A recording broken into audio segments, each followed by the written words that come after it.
car pour eux, la bénédiction signifie seulement l'argent, le pouvoir, la réussite sociale, le succès, la chance et des choses pareilles.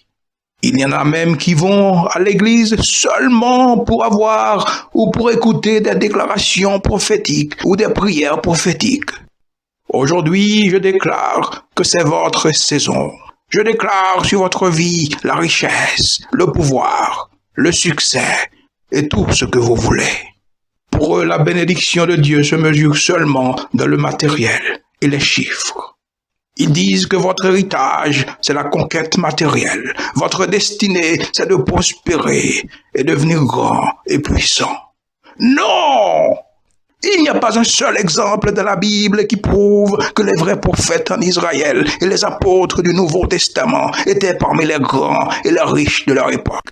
Au contraire, ils étaient tous des persécutés, ils étaient tous des méprisés, des mal vus et rejetés.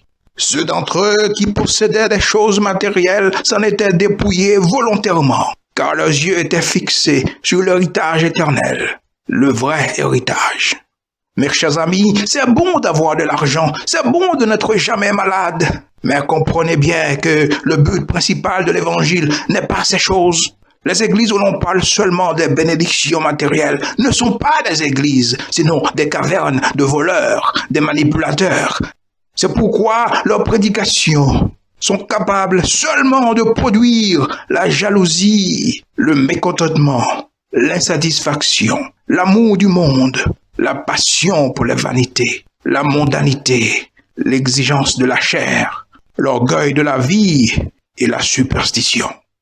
À vrai dire, servir Dieu peut avoir un grand bénéfice, mais si vous savez vous contenter de ce que vous avez. Car ceux qui veulent s'enrichir tombent dans la tentation, dans le piège du diable et dans beaucoup de désirs insensés et pernicieux qui plongent les hommes dans la ruine et la perdition. Car l'amour de l'argent est la racine de tous les maux. Et quelques-uns en étant possédés se sont égarés loin de la foi et se sont jetés eux-mêmes dans bien des tourments.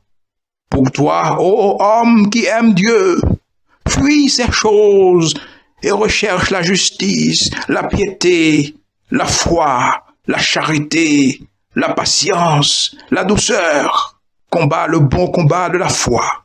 Saisis la vie éternelle à laquelle tu as été appelé.